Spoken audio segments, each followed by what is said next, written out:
Frédéric, on se prépare à vivre une semaine assez compliquée.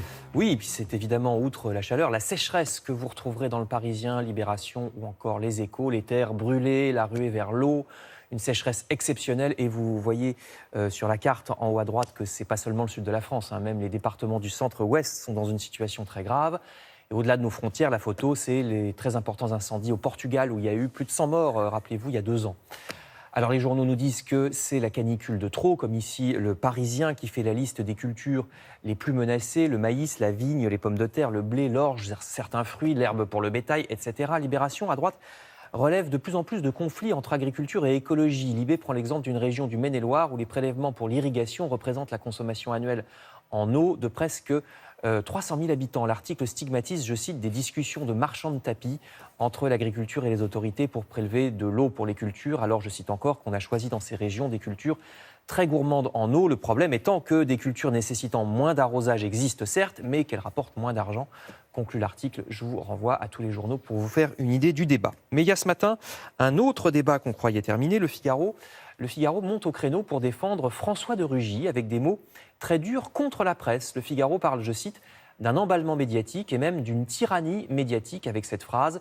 La pratique de la délation s'installe et à propos de la polémique sur les vins de luxe lors des fameux dîners ou des déplacements en grosse voiture avec chauffeur, le Figaro estime, je cite encore, qu'il serait absurde de passer à la carafe d'eau et au ticket de métro car la France n'est pas la Suède. Alors le Figaro n'explique pas pourquoi il serait interdit de s'inspirer de la Suède où les hommes politiques sont beaucoup plus contrôlés sur leurs dépenses. Le journal appelle les journalistes à la retenue, je cite toujours, et parle de meute et de bouc émissaire. Alors, il ne faudrait pas exagérer, semble répondre l'Humanité, qui n'est pas du tout sur la même ligne. Certes, l'enquête de l'Assemblée nationale a déclaré que les fameux dîners étaient professionnels, mais le propre entourage de François de Rugy a pourtant parlé d'un cercle amical, cite l'Humanité, et non professionnel, qui relève également l'Humanité qu'aux manettes de ce rapport favorable à François de Rugy, il y a l'actuel président de l'Assemblée qui appartient à la même majorité que lui, ainsi que la déontologue de l'Assemblée qui fut nommée sur proposition de François de Rugy. Fin de citation. Autant dire que l'UMA n'est pas convaincu.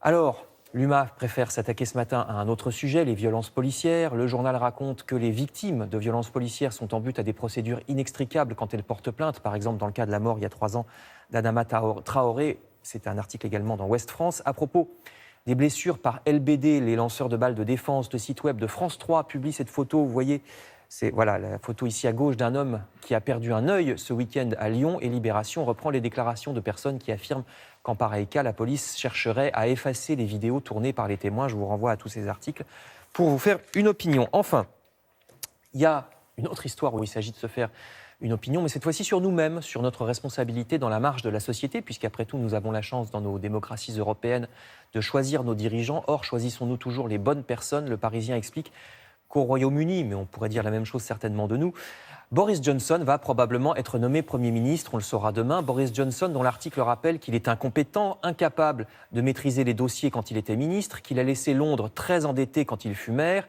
qu'il ment et qu'il est même psychologiquement fragile, je cite. Voilà pourtant celui qui va certainement diriger la Grande-Bretagne demain. Bon, vous serez là tout à l'heure pour la revue de presse Oui, culturelle. Allez.